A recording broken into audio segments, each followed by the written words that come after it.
Thank you very much, Jeff, for that gracious introduction, and thank you for the invitation to be here. I'm extremely flattered. I've been treated to just a delicious steak dinner last night that was beyond my expectations. My expectations were pretty high, as it were. So I want to thank you very much for inviting me, particularly since it's such a significant anniversary for you, and I'm very proud to be a part of it. In fact, Jeff, if you'll get in place here, I want to begin before I begin my remarks by offering my personal congratulations to the College of Criminal Justice on its 50th anniversary.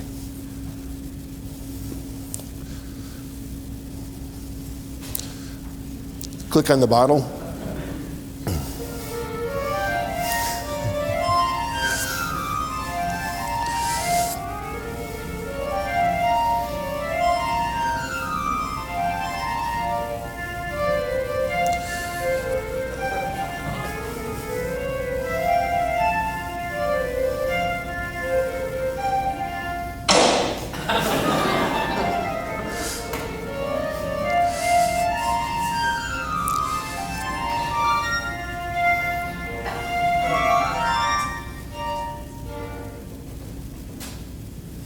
Congratulations.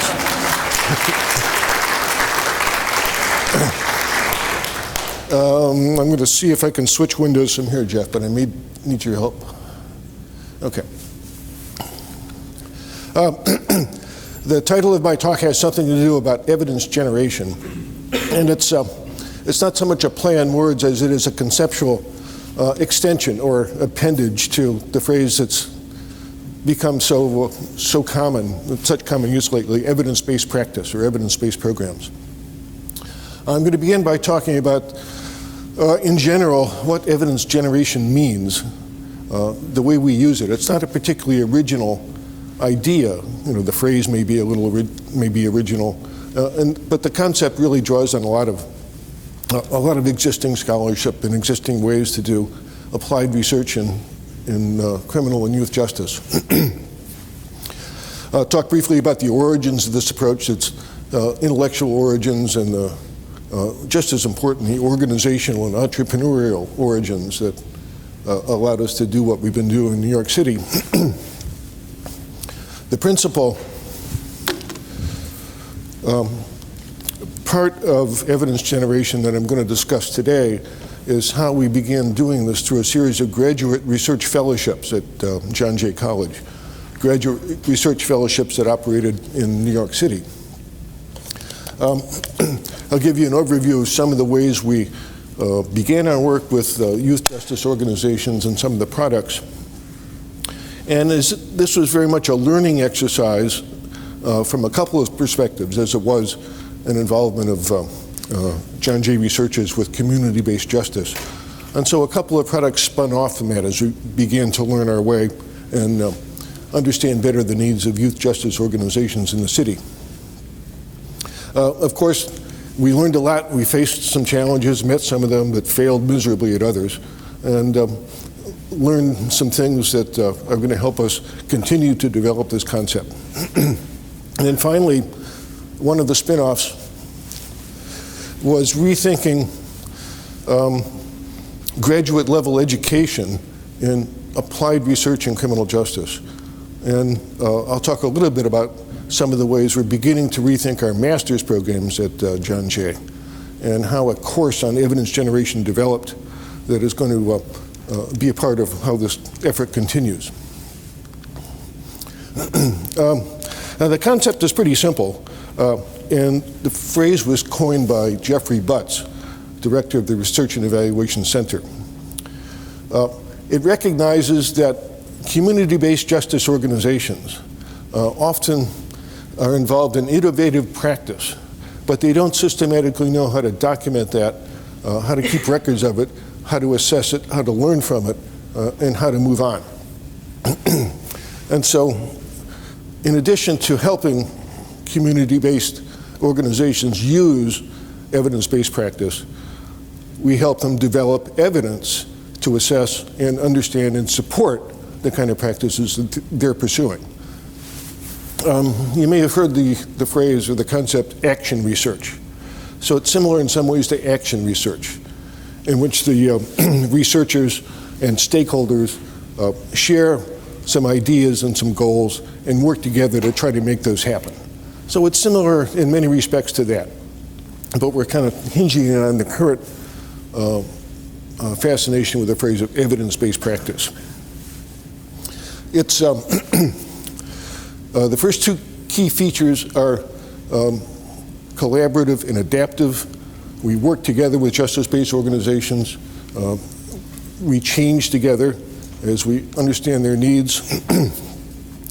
But most important is it's contextual in that youth justice organizations in New York City often face particular challenges depending on where they operate and the kinds of people they work with. And these range enormously. One organization we did not work with serves specifically to help LBGT people in jail settings and how to help them cope and adapt on the outside. So this is very much a contextual organization, and there's no bookshelf of evidence-based practice to help guide their activities. So the idea is to help them generate evidence. Why we do this? First of all, organizations that are funded by foundations or government grants often have mandates to do some kind of evaluation. They have mandates to use particular evidence-based practice, and in some cases they have mandates to use particular software to document the services that they deliver to their youth. Now, in just a moment, I'll talk about briefly about some of the intellectual origins of this. But the intellectual origins are based on some principles that traditional approaches to evaluation, what Rob Sampson calls the randomistas or experimentalistas, or traditional approaches to evidence-based practice and evaluation methods are difficult to use in these kinds of settings. And so the kind of stuff we do is emphasizes the notion of flexibility, anticipating that routines in organizations are going to change. They're not going to be stable. They're not going to be unaffected by changes, but that the kinds of services they're able to deliver often don't meet the needs for stability and consistency that are so important in traditional approaches to evaluation. John Eck, many years ago, wrote a really interesting little article on using theory to inform policing and using policing to inform theory. The focus was on, part of the focus is on distinguishing small claim research or small claim problems from large claim research or large claim problems. Our approach focuses on small claim problems where we're not helping organizations develop a broad intervention that's going to reduce youth violence or improve youth outcomes generally across the board. They're dealing with particular populations with particular needs, and so we help them figure out how to work with those populations.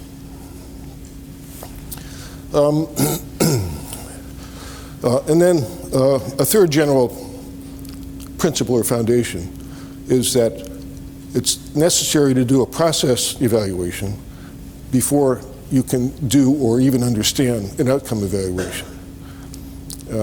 And there's a lot of dispute about the value of process evaluations. Our approach is that, or our experience in our approach is that process evaluations must be done first. And in many cases, the organizations we work with are not even equipped to do process evaluations. If they can't do that, then it's a waste of time to try to do an outcome evaluation. So to summarize principles, it's what I call the P principle. They must be purposive. They must be goal-directed.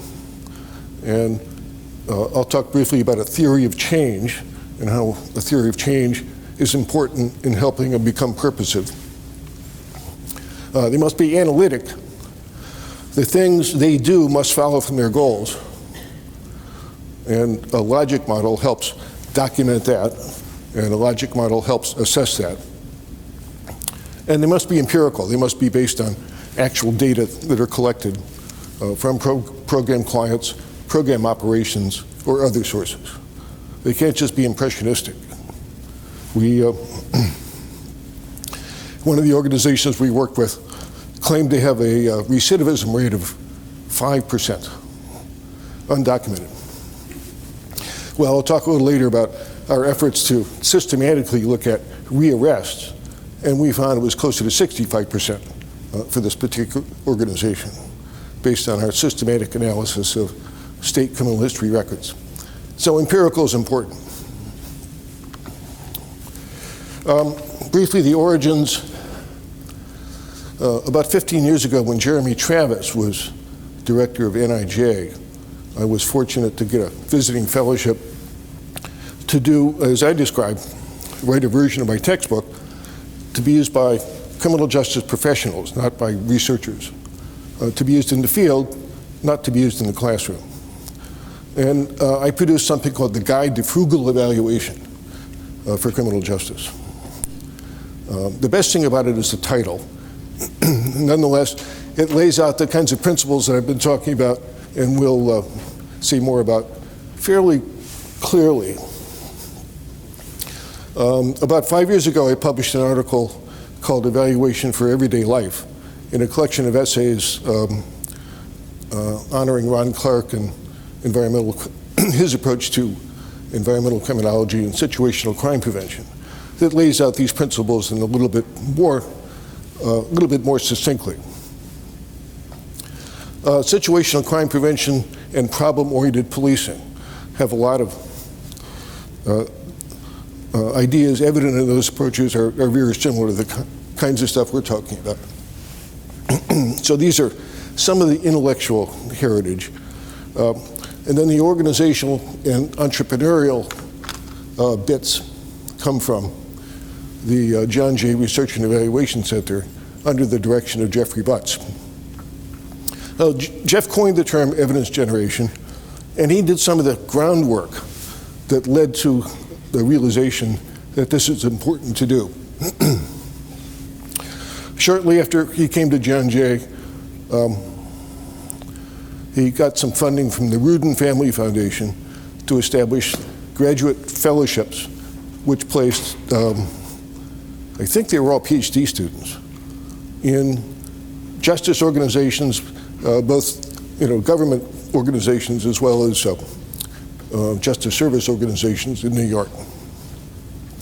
They acted as more traditional interns, and like traditional interns, working on site all the time. The Rudin Fellows, as they came to be called, were frequently captured by the organizations and ended up doing work that was pretty much as assistants, working as research assistants, and in many respects lost focus. Nonetheless, for a couple of years, I worked a little bit with Jeff in supervising some of these Rudin Fellows. Then, if you can click on that link there, Jeff, please. In 2012, New York State began, we don't want to do that again. Wait until after the talk. Well, New York State began what was called the Close to Home Initiative, in closing down juvenile detention centers, most of them up in upstate New York, and sending kids back to community-based organizations for diversion, for non-secure placement, for transition. And also after closing these facilities, the kids had to go somewhere. In almost all cases, the kids were from New York City. Hence, bring them back from upstate, return them to New York City, or keep them in New York City rather than sending them upstate, close to home. This was accompanied by a lot of grant money for community-based organizations that work with youthful offenders to open up non-secure placement, to open up various kinds of initiatives to take care of these kids or to accommodate these kids after they were coming home or they were staying home instead of being sent upstate. Okay, let's see if I can switch here. Now, shortly in spring of 2000, okay, that should work. Jeff and Ann Jacobs of John Jay's Prisoner Reentry Institute, together with President Jeremy Travis, approached the Pinkerton Foundation. And yes, it's at Pinkerton, the old Stagecoach people, but they now do. The Pinkerton Foundation now funds youth justice initiatives and similar kinds of things. So Jeff and Ann and Jeremy put together the idea of a Pinkerton Fellowship that would, the Prisoner Reentry Institute would recruit undergraduate students. They would be trained for about a month in the early summer, then placed in community-based justice organizations to work as counselors or intake people or provide other services for kids, actually work on the street or in the offices. At the same time, they would take a course with a John Jay faculty person to talk about issues of youth justice and development and a bunch of other things. And then the graduate research fellows were graduate students who were recruited and worked with me and with Jeff Butts to act as a consulting firm or consultants to youth justice agencies.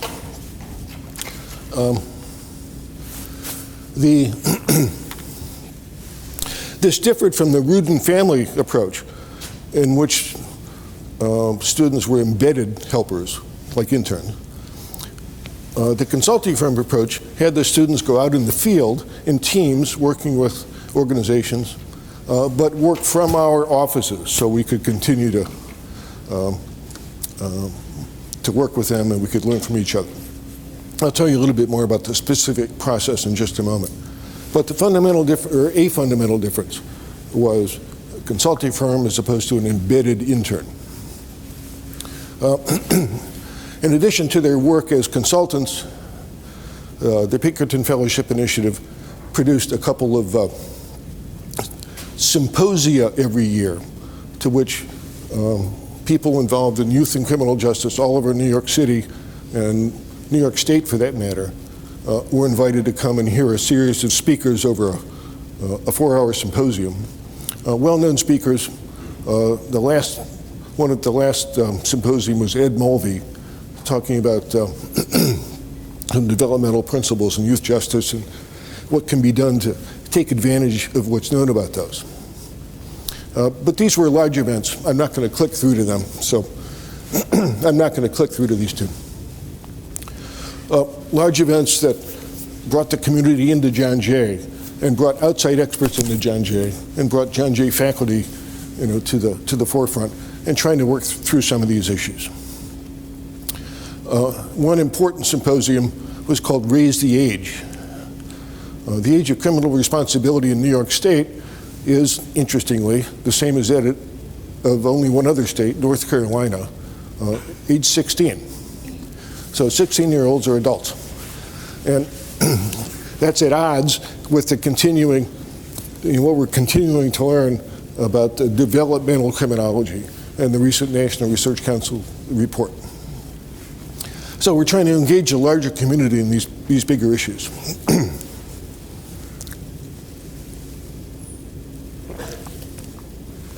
Second, we organize 4 workshops per year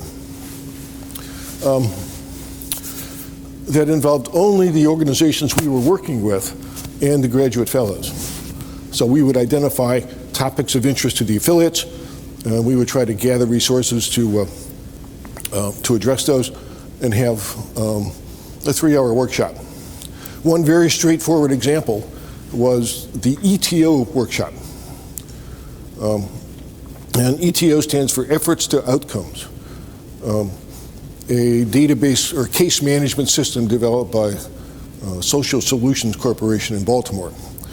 A lot of funders mandated that organizations use that, and it was profoundly puzzling to, to these people. And so we organized a workshop to try to bring people from the firm up and deal with questions that our affiliates had. This is an overview of the categories of activities. What I'm going to focus on now is the graduate research fellowship part. Oh, and I guess I should, graduate research fellowship, I coined the acronym GRIEF to both serve as a brief acronym and also one that had some element of unfortunate accuracy, because we had our share of grief, and sometimes the griefs didn't like to be called grief, but there was often some grief. So teams of graduate students. We didn't intend it to be doctoral students, but the first year there were 4 doctoral students and 1 master's student. Second year they were all doctoral students. The third year we brought in more master's students. And I've already mentioned the general mission. We were very pleased that this was an initiative right in line with John Jay and the same kind of things that a lot of organizations, a lot of higher education institutions in criminal justice do. We want to improve practice. We want to engage the college and the community. We want to provide service to the community. And we want to provide on-the-ground experience for our graduate students, applied experience. Beginning with 7 fellows and 5 affiliates, we have now served a total of 17 affiliates. And our approach to this is sort of like an alumni association. That is, once we recruit an affiliate, put them through the process, they're with us forever. And those of you who have been had contact with aggressive alumni associations from undergraduate institutions or others, we were trying to do the same thing. Get them in, get them out, and then keep them in. So once you're an affiliate, you're always an affiliate. That means you're invited to workshops, you're invited to other events, and we try to stay in touch.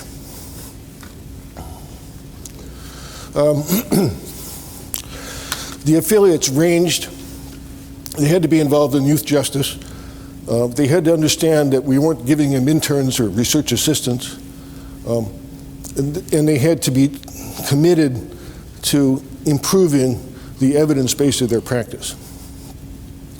Of the 17, we've had a range of large ones like the Good Shepherd Services, probably not well known outside the East, but it's a very large organization with an evaluation unit of 11 people. Provide a whole range of services to kids. Children's Aid Society is another big one. Police Athletic League, Fortune Society, Osborne, all large organizations that recognize the need to monitor and evaluate what they're doing, but they lack capacity, or they want some help in improving the way they do this. And then we had small ones with staff of 4 or 5 or 6 people. DOME is developing outcomes through meaningful education. Our children, and it's not a typo, our children. It's based on the principle from the founding nun, Sister Tisa, that there comes a time, there comes an hour when women recognize the need to, they face a turning point, and we just have to take advantage of that hour.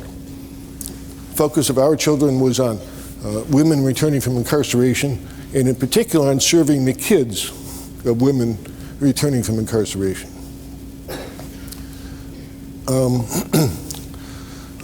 These two small organizations were very different. One was, well, Our Children was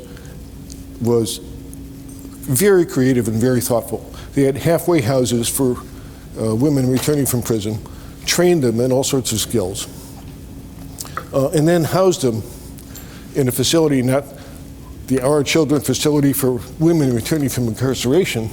They housed them in a place called My Mother's House. So when they filled out job applications, they put down their address, where are you living? My mother's house. And then here's the address. Just little things like that to try to help women negotiate the path to employment after they return from incarceration. And Exalt, again, not a typo, Vest Pocket Operation, founded by an individual entrepreneur from Harvard about 10 years ago, that gets the court to refer kids to Exalt for educational skills training, cognitive behavioral training, and other things. And then they place them in internships. And the internships are, many of the internships are with theaters and other arts-based organizations in New York City. So you see what I mean by context. You can't do this kind of placement everywhere. You have to do it, or you can recognize the potential for arts-based internship placements. And then we had some unusual ones, the Brooklyn Defender Services. Is an organization in Brooklyn that provides defense services for indigents. It turns out about 10,000 of the 9,000 of the 40,000 or so cases per year they have are juveniles. And they wanted some help in doing some basic data analysis to understand what their caseload is. We began training the Griefs the first week in June in youth training in substantive issues in youth justice and in techniques rooted in frugal evaluation, 8 hours per week.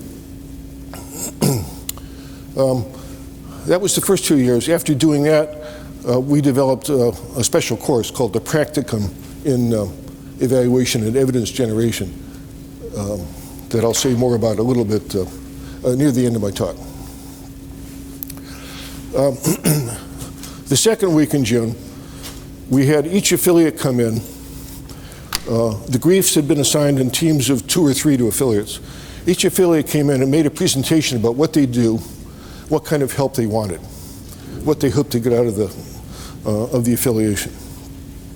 And the Griefs asked questions based on frugal evaluation techniques, which is to begin an initial conversation with an organization to understand what they do and why they do it that way.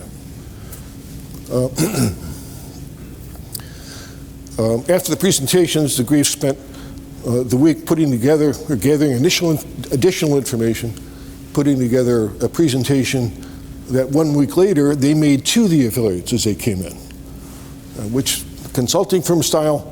We first learn about the client, and we then have the client come back, and we tell the client what we think they're interested in and how we think they can help them. This turned out to be a really good way of initially engaging beginning the partnership. And then the next week, the Griefs began visiting the affiliates in the field, observing program operations, interviewing different staff, finding out what kinds of data they collect and that kind of stuff. So I know the font here is not terrific, but I'll walk you through the main parts of our process for engaging with affiliates that we developed after the second year, kind of formalize this.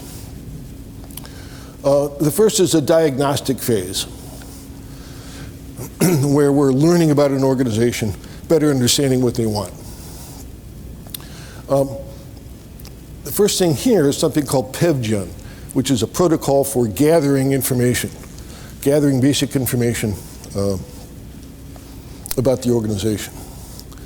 And then that is used to develop what we call a routine practices document, documenting routine practices, or DROP.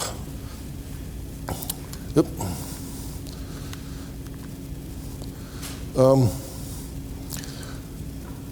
The next step is developing initial products for organizations, beginning with a theory of change, logic model, a measurement matrix, and then recommendations for what steps the organization should take to implement to gather measures and to systematically examine them and stuff.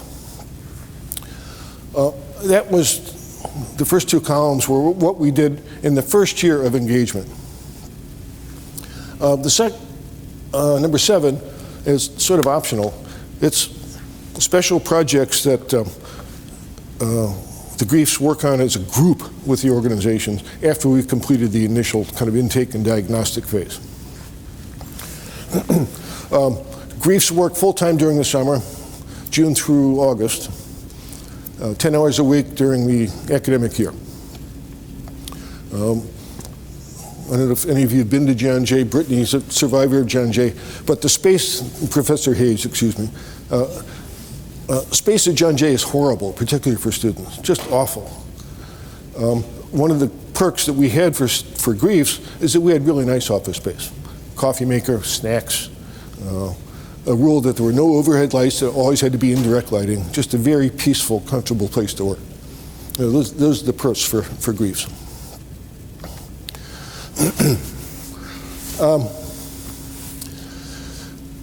A couple of things about these products. We produced these in a collaborative way. We adapted these products as needed for each individual organization. We used these to generate data.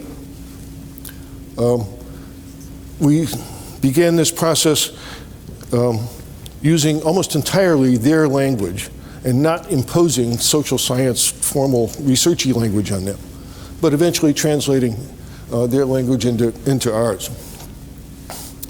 And then the final thing is that we describe these as revisable products, sort of a snapshot.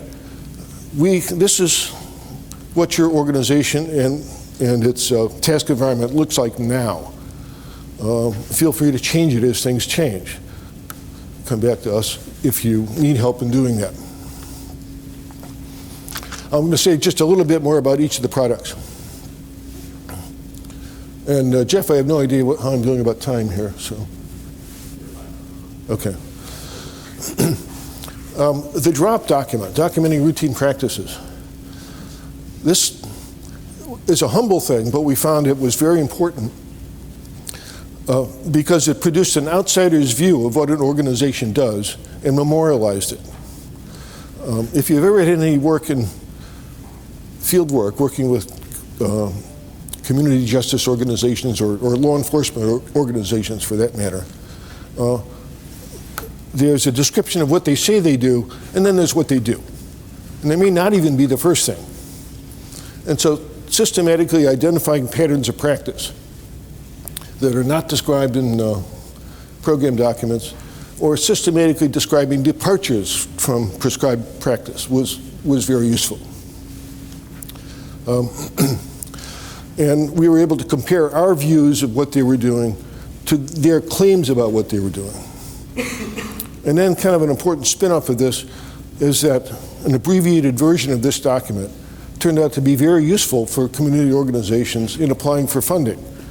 There's a section, briefly describe your organization and what you do, cut and paste. And so this facilitates doing that. Another thing is that,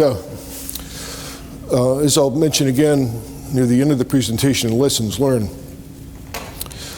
there's a lot of turnover in these organizations, even the big ones.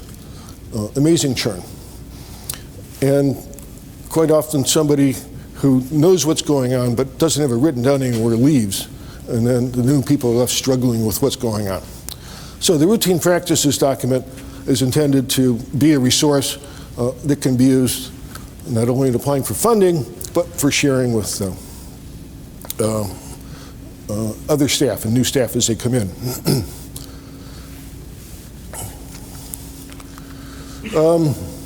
General definition of a theory of change. This is nothing magic or not particularly technical or rigorous, but it's an example of the kind of language that expresses the importance of being goal-directed and having reasons for your actions, for having at the structure what it is you're doing. And we emphasize the fact that this is testable. It goes back to the evaluation principle of empirical. We have to figure out how to test this theory of change the same way that researchers try to test hypotheses and that kind of stuff. So a very simple example of a theory of change for one of the police athletic leagues program is to begin with the assumption that involvement in criminal justice or youth justice institutions is never good. It never produces good consequences. It often produces bad consequences. So as a result, we want to implement various kinds of lifestyle counseling, mentoring, sometimes cognitive behavioral therapy, and other things to get around the damage that's caused by justice system involvement. And that we expect that completing probation, increasing educational engagement, and continued participation in Pell programs after their mandatory or obligatory involvement is ended. And a logic model is an extension of a theory of change. These are kind of familiar concepts in the evaluation literature that I'm not going to spend too much time on, except to say that these were important concepts that we had to explain to our affiliates, and they were concepts that they found useful. Now, I apologize for the size of this. I didn't think you were going to be that distant from the screen. But a typical logic model begins with inputs and then talks about what activities are involved, what sorts of classes. At Pal it involved a lot of midnight basketball and other stuff. Attending group mentoring sessions, attending individual mentoring sessions. These produce records of outputs, that is the number of sessions kids attended, how long the sessions were. And then for PAL, we ended up developing an observation protocol to record how attentive the kids were, how engaged they were. And it was sort of a spin-off project, but it was an important way to ramp up the measurement of the level of engagement in some of these sessions. And then outcomes, educational attainment, lower recidivism, future youth development. One of these is pro-social skills, life skills development.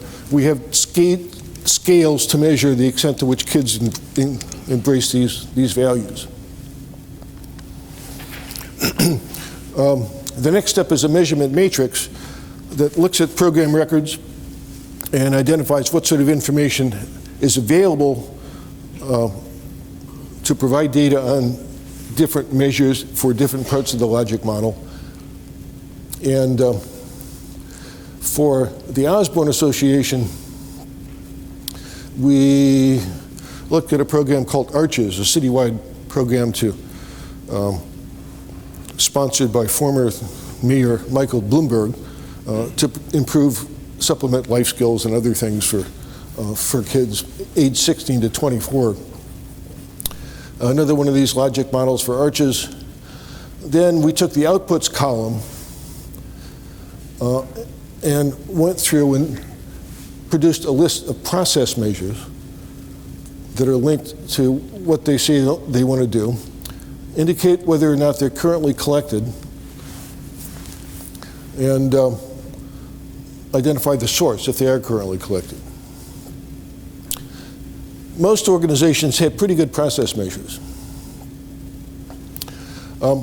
Outcome measures, again, we specified outcome measures and indicate whether or not they're currently collected. We put all these together, and you can't really, you can't see the cells, but the first column is the measure. Second column is whether or not it's currently collected. Source, and then we scored from 1 star to 3 our assessment of the reliability of this information. That is, how diligent they were in collecting it and keeping it. And then how important it is. Again, a 3-scale judgmental score. If you have to cut somewhere, if you have to prioritize data you collect data on certain measures, the more important measures first. And then the unit, individual or aggregate, and then a column for possible sources. So the actual table for our arches here is 3.5 pages long, but it lays out in a systematic way what sort of data they do collect, what sort of data they should collect, and where they can get it. Now, one feature of these products is they could all be combined together in something we call the work plan, but they could also be kind of looked at individually and say, okay, we're going to have a meeting to talk about the measurement matrix. So recognizes that people in social service organizations, youth justice organizations, aren't like academics. They don't sit down and read things, unless they really have to. They want information presented in a certain way. Okay, now this is an example of a special project for Brooklyn Defender Services. And their mission is to, we didn't go through, we went through the diagnostic exercise with them and then went directly to a special project because they had some particular data analysis needs. Now, Brooklyn Defenders is mostly lawyers representing kids. They also had a small social services staff that recognized that kids who are involved in juvenile justice or young adults arrested often face other kinds of problems, either concomitantly or as a consequence. If they're arrested with drugs, they live in public housing, they're supposed to be kicked out of public housing because you can't have drugs in public housing.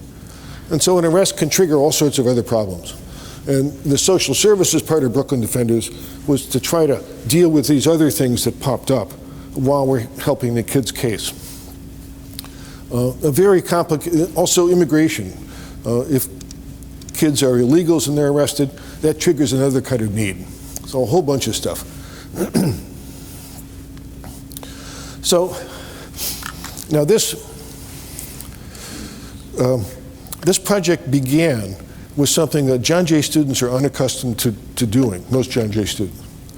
John Jay students are unaccustomed to getting messy data and making it better. Professor Hayes has more experience than that and other people in Mike's. But this was an exercise that I thought was going to be pretty straightforward, but it turned out to be a real challenge and a real pain for the students. But nonetheless, they learned a lot from it, albeit reluctantly in most cases. Brooklyn Defenders Services are lawyers. This is a lawyer's case jacket. Anybody here a lawyer who's filled out little case jackets like this?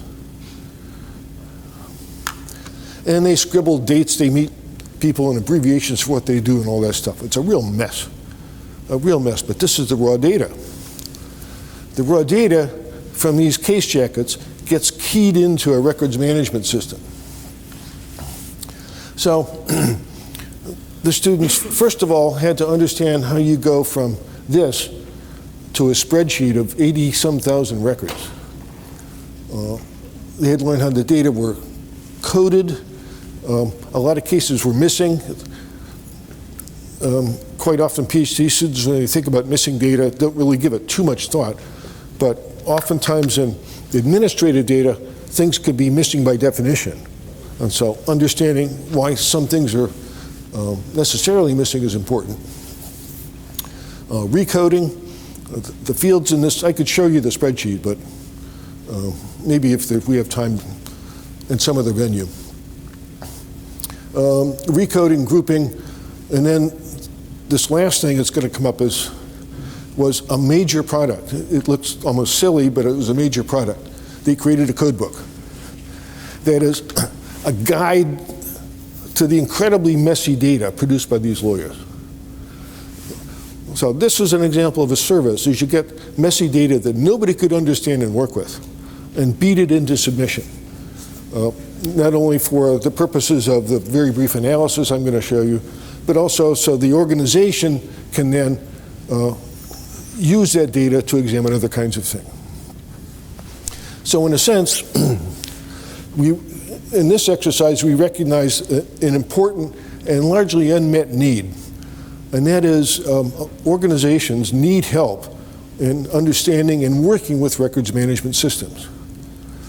They're all required to put data in, but they are not at all skilled at getting the data out except in individual reports. Common problem in criminal justice. Cops put the data in, but crime analysts have to get the data out. Most youth justice organizations don't have analysts.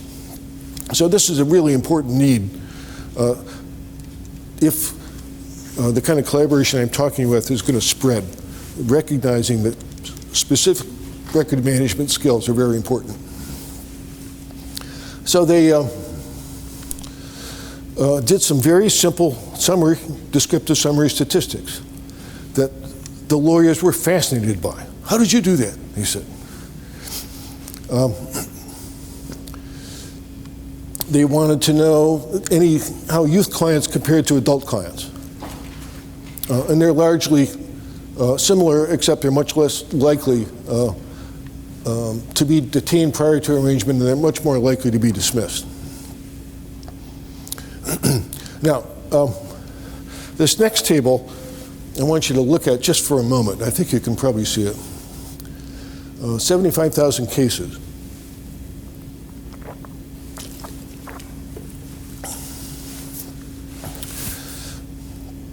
This column here, misdemeanor, and this column here, violation and infraction. You all know what a misdemeanor is. In New York City, a violation is spitting on the sidewalk, open container, drinking a beer on the sidewalk, riding a bicycle on the sidewalk, public urination, a bunch of, the phrase, quality of life things, discretionary quality of life things. And the first row is dismissed. So about 44,000 of the 76,000 cases, all of them were dismissed. If you add up the number of misdemeanors and violation or infractions that were dismissed, it comes out to about 55% of all 75,000 cases. Okay. So these are 55,000 cases that the police bring in, and they almost all fall out immediately, but nonetheless, 55,000 cases are brought in. So this is a very simple crosstab, but it documents the scope of police involvement in minor stuff in New York City, and what is the typical outcome of that minor stuff? Well, the typical outcome is that's the end of it. So you have this massive machine churning people off the street into detention, into arraignment court, and then back in the street. Pretty interesting. Now, there's other work going on in New York City that's looking at this more systematically, but we were able to produce this summary for the Brooklyn Defender Service. There's one organization involved in defending kids. Okay, very briefly, one spin-off is we learned that a lot of organizations wanted to know what happened to their kids after they completed programming. Some of them stopped by, and sometimes they were able to keep track of people, but they wanted to know more systematically how to do this. And so we began with this very detailed manual that I highly recommend to researchers who do longitudinal research, by Elizabeth Hall and colleagues at UCLA, who offer very detailed specific techniques on how to follow up with drug users in a longitudinal study of drug use to reduce attrition rates and maximize follow-up rates and stuff. but that's meant for researchers. It's not meant for people in agencies with 4 or 5 staff, who want some more helpful ways of doing this. So we produced what we called a follow-up guidebook, drawing largely on Hall's work and similar work. And it included just, a bunch of sections here. And then we prepared, as appendices, forms that could be used to collect information on doing these follow-ups. and the forms were designed for each organization based on our knowledge of their record keeping and data collection activities. Okay, so this is probably the best example of one product we produced that translated the technical research literature into a subset of information that is useful in following people up. Okay, the next spin-off is, in the same token that organizations wanted to know what happened to people, where they went, did they finish school, did they get a job, were they living, did they reconcile with their family? They were interested in, were they arrested? And so we began to think about, gee, how can we help you do that? New York State has a Division of Criminal Justice Services, which, among other things, compiles data on arrests, convictions, sentences, all criminal cases processed in New York, including juvenile cases.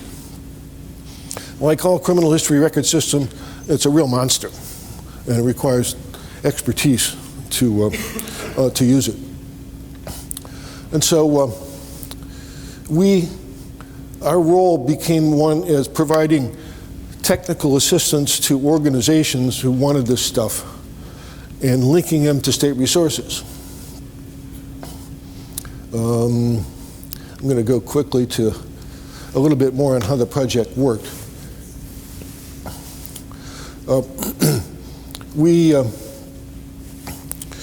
I met with staff from the Division of Criminal Justice Services with the initial idea of saying, hey, can I have a portal into your criminal history record system? And they said something to the effect of, you must be crazy, but they said it more politely, that would require statutory change. You can't do that. So we worked out a compromise where, because the Division of Criminal Justice Services wanted to be able to produce information on recidivism and other things for community-based organizations, they had the laudable view that this is our data, or this is your data, it's not our data, and we want to share it with you. They just didn't have the staff to do this. If you give them, I don't know, a lot of money, depending on how many cases, they'll do it for you. So the compromise is that we, one of our graduate students, one of our griefs, and I went to Albany and worked with some criminal history records people in the Division of Criminal Justice Services to understand how to match names and other stuff. And we gained access to the system for in a restricted way. And this kind of summarizes how it works. An affiliate gives us names and other identifying information on people who have been out of the program for 3 years or more. Ideally, there's a Social Security number and a New York State identification number. Now, the first step, or the next step, is that the graduate research fellow formats this information into a spreadsheet according to specifications by DCJS to prepare it for automated name searching. We then remove the name of the affiliate that submitted the data, for example, Children's Aid. We remove it, send those data to DCJS. So DCJS does not know the organization that's submitting names. Then DCJS plugs the names into their search algorithm. they developed a rating system for us that rated from 4 stars to 1 star the quality of the match, that is, confidence in the match, based on information that was available. Depending upon the organization, from 40% to 80% or 85% of names were automatically matched. Those that weren't, the graduate research fellow went through manually and tried to figure out if we had the right person. Those clean names were then submitted for criminal history record checks to DCJS. We didn't do that. They submitted it to their record system. A report was received and all names were stripped. So the data were de-identified. Then the next step,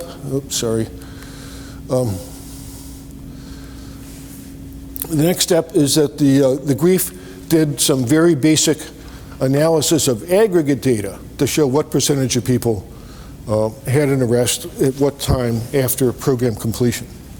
No individual identifying information.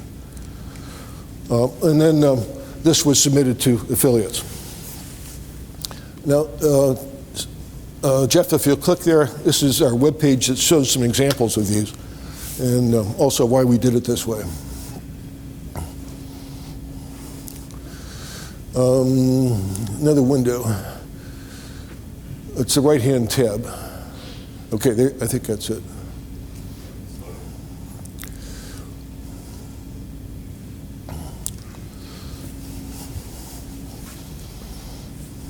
Well, it's there. That could be the computer's asleep at John Jay. Ah, here we go. All right, this is a page on our website that describes, in general, how we did this. And then there are 2 examples. So if you click on agency, either one, agency B or agency C, scroll down. Okay, well, I'm sorry, Jeff, just scroll up a little bit where you, a little bit more. Okay, stop there. We de-identified, well, excuse me. For example, Children's Aid Society got a copy of Children's Aid Society report. They knew it was them. Then, for selected affiliates, we said, hey, can we delete your name from the report, produce a general description of what you do and who you serve that disguises, it tries to blind the identity of your organization. Can we do that and put it on our website? That facilitates comparisons. So people can't compare themselves to specific organizations, but they can compare themselves to organizations that serve similar or different kinds of populations. Now, if you scroll down, there should be a graph. Yeah.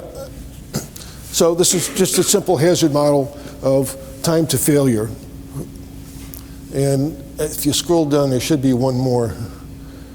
And this compares time to failure for people who completed the program or people who were terminated or dropped out or disappeared. Very crude comparison, but it shows lower failure rates for people who completed the program than for people who didn't.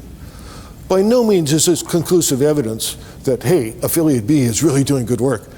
But it's something that helps give them some feedback and something that they can use to compare themselves to other organizations and something that they can submit to funders. So this is our criminal history initiative. There are a couple of other examples on the website that you can check out. Okay, let's see if we can get back. Now this is just some brief lessons learned in this. Like our efforts for the Brooklyn Defender Services, the GRIEFs who worked with DCGS data were just astonished by how difficult this was and how messy criminal history records were and how difficult it is to do this. Recognized inconsistent data entry. This is a real important lesson for the affiliates. Those that kept sloppy records, we had difficulty identifying their clients in the DCGS data. One organization had just terrific record keeping, and we were able to match, I don't know, like 300 out of 310 names given us. Good quality data. So, that sort of underscores our efforts to improve record keeping and data collection, that it really makes a difference in what you can learn. Okay, now I'm almost done here and want to conclude with some just general reflections on our experiences.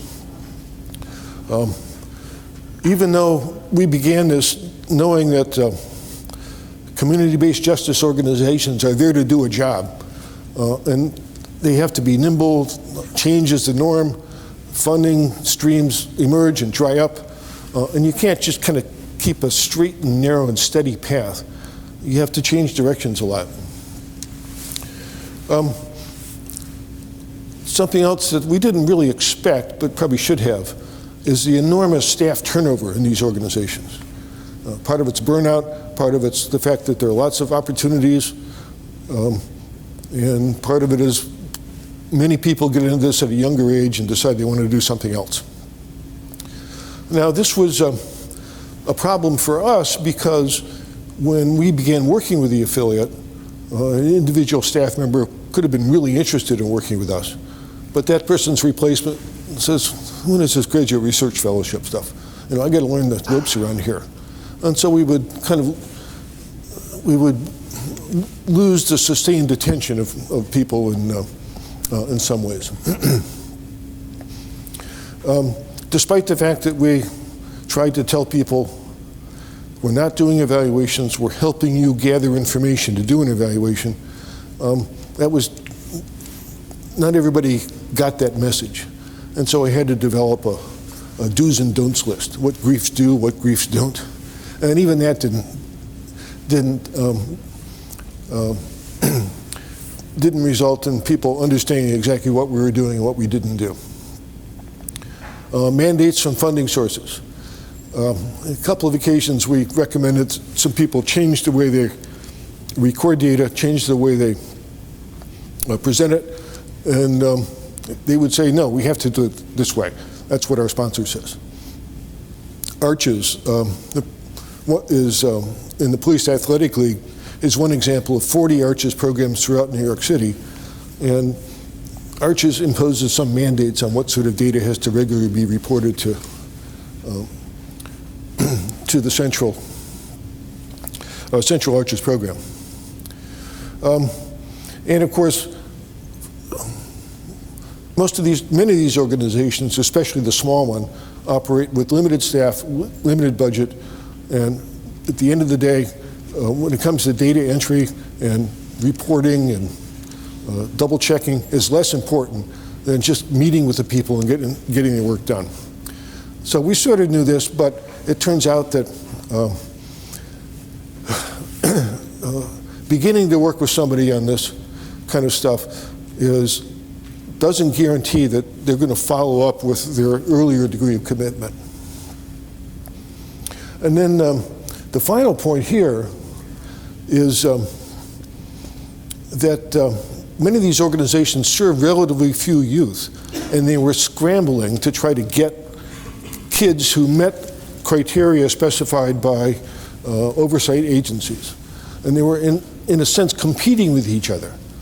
And if you have too few youth, then you don't have many cases that you can count. And so I'm not saying that youth services in New York City is overdeveloped, but that it's just not well executed yet.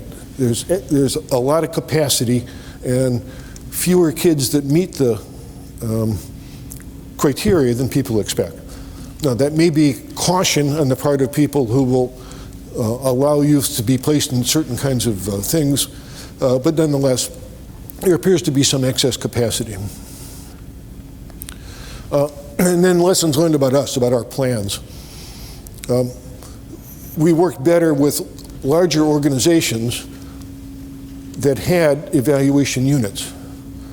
So we spoke the language, we communicated better with other evaluators than we did with pure service delivery people who we were trying to turn into evaluators.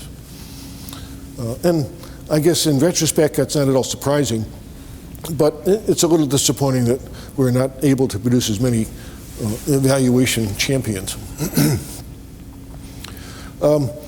We had some a mismatch in most cases with PhD students.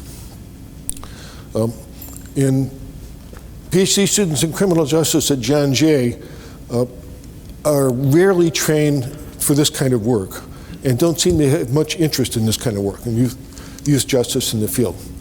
And in a sense, it's part of the changing in criminal justice expectations about education and publication. The kind of work we do doesn't generate, a firestorm of publications. The kind of work we do generates reports, applied reports, that might be turned into a publication if crafted carefully. And then a related thing is that being a PhD student in New York City,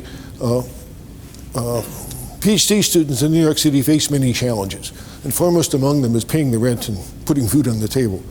And so we were seen more as a way to get extra money than we attracted people who needed extra money, as opposed to people whose hearts were really burning with the interest to do this kind of work.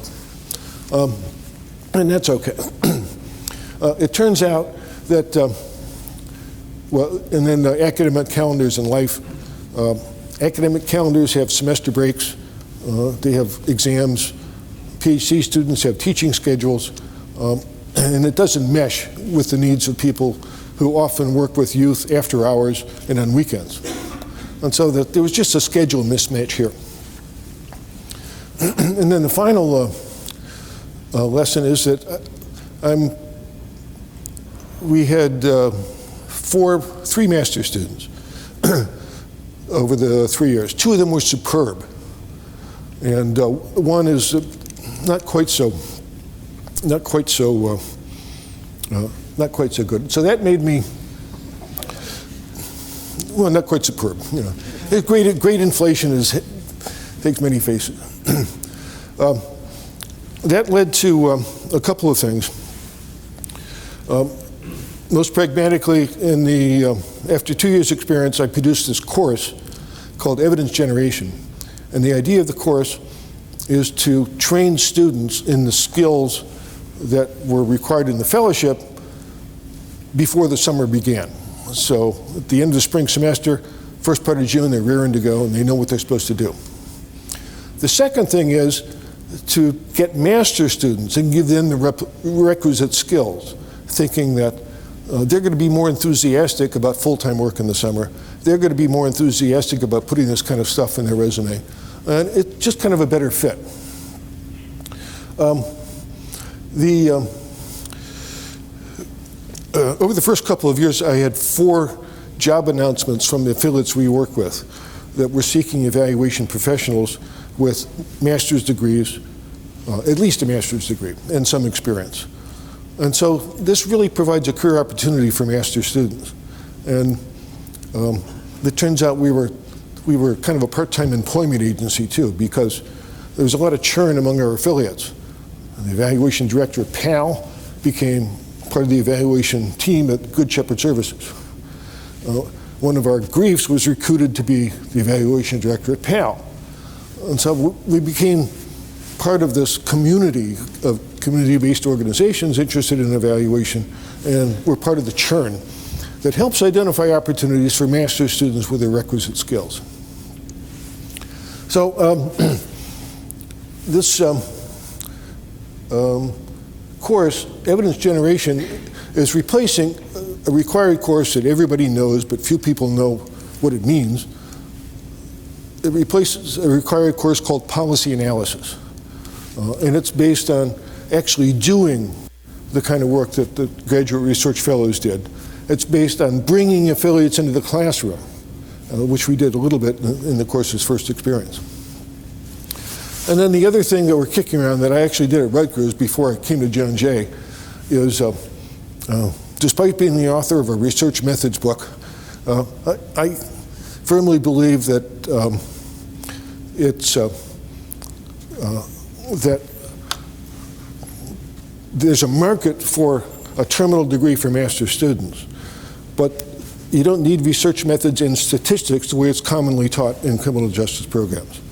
It's commonly taught as more of a watered down version of what PhD students get. or it's commonly taught as a stepping stone for master's students in the PhD programs. That's fine, but if you want a terminal degree, you really need to think differently about what kinds of skills you're giving people. So at Rutgers, we replaced research methods and statistics with a course on problem analysis, followed by a course on planning and evaluation. Each of them involved data analysis, not statistics, but data analysis using statistics when appropriate. Using Excel, using public domain statistical packages, not SPSS. But trying to recognize that problem analysis and data analysis skills are very important to doing applied criminal justice work and to doing the kind of work that we developed in the Pinkerton Research Fellowship. Okay, and this is not all me. I'm just one of many, many people here. Jeff Butts and Jacobs are the brainchildren behind getting this money from the Pinkerton Foundation. My colleague Violet Yu and Doug Evans are other faculty involved in this effort. And we have a long list of griefs, most of whom are either currently griefs or have jobs and are doing other things. Oh, that's my story. You have time for questions?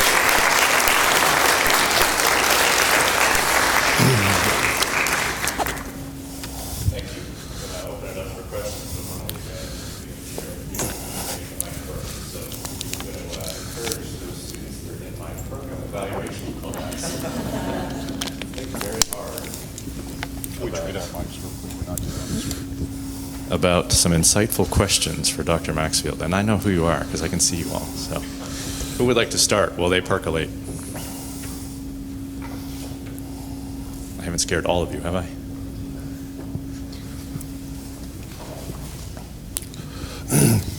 Good morning. Thank you for coming and sharing this with us today. I think this sounds like a really interesting initiative for the students involved, for the affiliates involved, as well as for the faculty. I'm wondering if you can talk a little bit about kind of an outcomes approach to this initiative in particular from the perspective of the affiliates and what you're seeing in terms of their reaction to the materials that you're providing to them, how happy they are with that, how do you manage their expectations when what you're giving them is maybe not such good news, and what are they actually doing with that information? That's a very important question.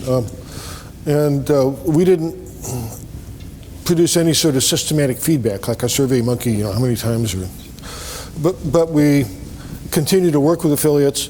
Some of them have used our materials in actually doing evaluations.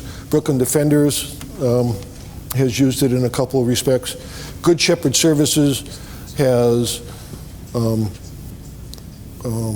first maintained that two programs, that is one in Manhattan and one in Brooklyn and one in the Bronx, were doing exactly the same thing. We said, no, they're doing different things and this is how. And so they recognized that and came to acknowledge the fact that we are doing two different things and it's context specific. The person we work with at Our Children revolutionized the kind of data that they were collecting in their approach to following up on people. That was particularly useful for them. And she left and went to another organization and then called us back to do that again. So we have no systematic evidence that it's really changed the way they're working, but part of what's important is they continue to work with us as opposed to saying, yeah. Now, we've had a couple of examples, but they've been telling examples. One used a totally off-the-wall intervention called Process to the Promise, which was basically like Scared Straight on steroids. Somebody wrote some just disgusting screed about how, fear me, I'm going to be part of your life forever. I'm your worst enemy, and then would bring kids in and yell at them about this stuff and say, if you don't straighten out. And so we said, there's really no evidence to suggest this. And if you look at the Scared Straight evidence, it doesn't work. And so they kind of scratched their heads and mumbled. And then called us 5 or 6 months later and said, we found another one. they found some organization, I can't think of the name of it, but it was based in Salt Lake City, Utah.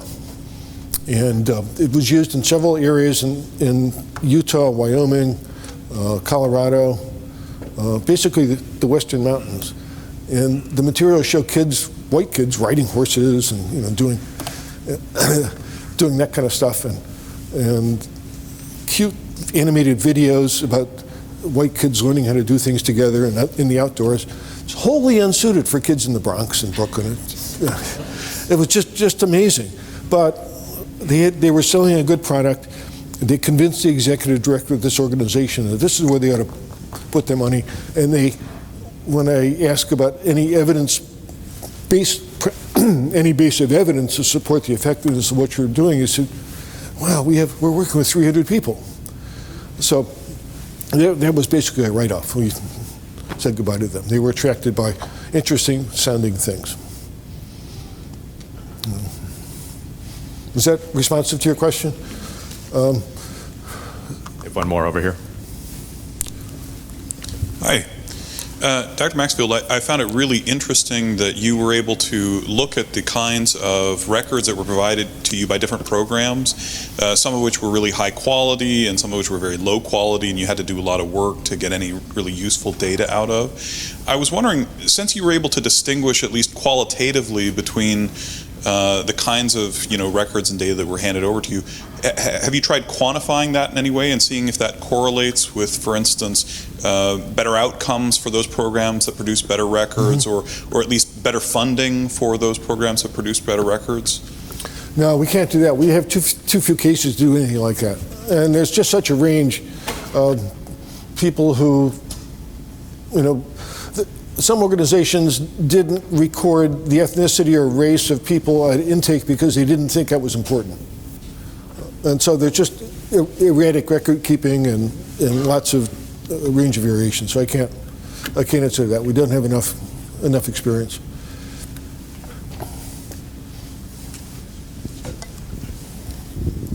Hi, thank you for coming. You touched on the master's program and PhD level of studies at John Jay. Here, that sounds very familiar that we go about certain ways of teaching our students. But when it comes to this type of program and research, would you have any suggestions on how to deal with those challenges if this is a direction that a student wanted to continue and bring professors that already have those experiences along?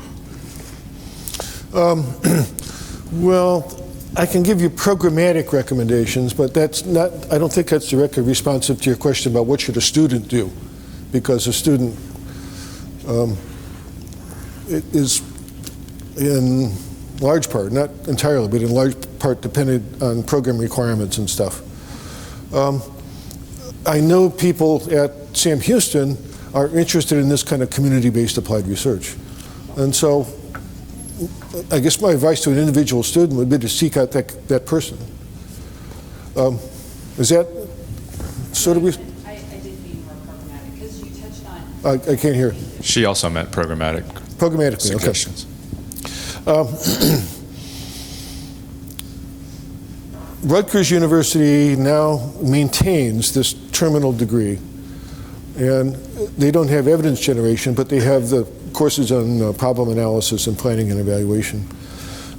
And one of the most important experiences in my work with this evidence generation initiative is that there are lots of positions in New York City and community-based organizations that do this kind of work. Both positions for one-person shops and positions in larger organizations as part of a team. And in establishing or changing a program, a master's program in particular, you have to demonstrate something useful that can come of that for students. And we've begun to assemble evidence that there are opportunities out there. Just like in policing, crime analysis took years to catch on, but now it's almost a requisite in credible departments. Community-based justice services, I think, are going to become increasingly important as the move to de-incarcerate or unincarcerate increases. So I think it's a good time to recognize that these things go together, and produce either a master's track or a separate master's program. Master's track for people who want to get into a PhD program requires different skills from a master's track from somebody who wants to work in evaluation in community-based services.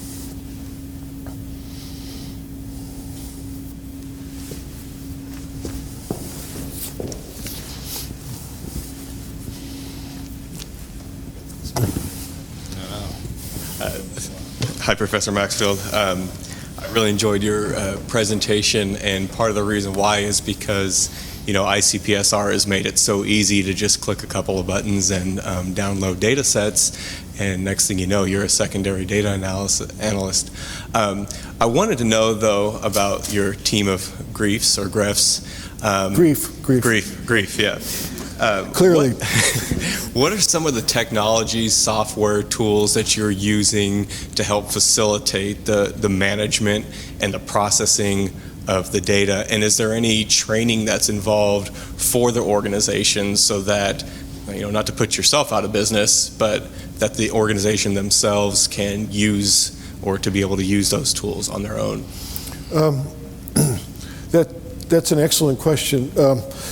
We don't provide specialized training in that area for our students in records management and data management.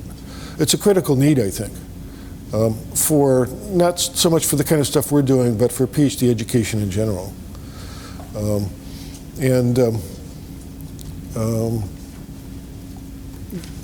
Until we can do that, and until we can get a person who specializes in that, we can't credibly provide consistent advice to community-based organizations in that regard. Now, having said that, the first year we proposed sending one of our griefs to Baltimore, Maryland, where Social Solutions is headquartered, and running him through the ETO basic training, which is the records management system used by many of these organizations. But for a variety of reasons, ETO was worried that we were going to be inserting ourselves between that organization and their clients. And so they kind of declined to do that. So what's really needed, I think, is somebody, not necessarily criminal justice, but somebody with good records management skills.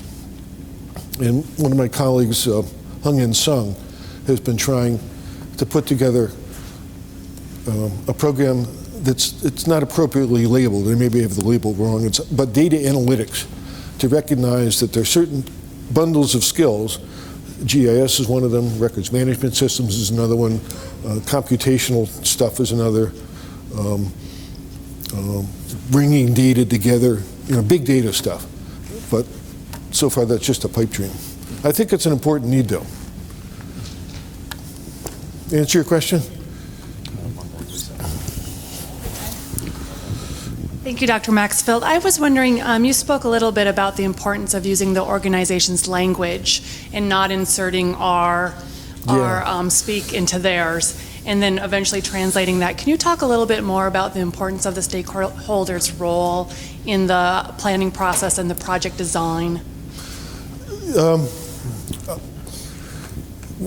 Well, let me give you an example. One of the griefs was a master's student who took a course using my textbook and superbly exposed to an opportunity for superb training. But nonetheless was tasked with designing some sort of a questionnaire to plan one of our events.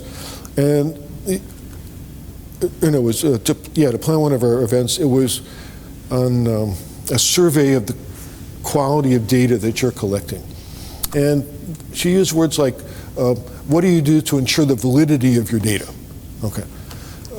And sort of researchy language. And my position is, you know, our job is not to expect them to learn how we talk. Our job is to translate what we know into language that's meaningful for them without kind of losing anything in the process. Is that responsive?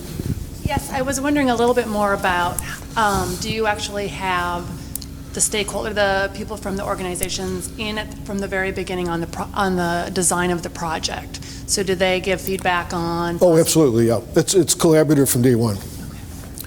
Yeah, and it's also give and take, because the first part of the process works so well. You know, they present to us and we present to them. They think, wow, this is nirvana. And then the realities of day-to-day relationships kick in. You know, like early dating and then moving in. You know, and so we'll give them draft products, but then they'll say, well, that may be what we told you we wanted, but it's not really what we want. And so then we have to go back and work on that.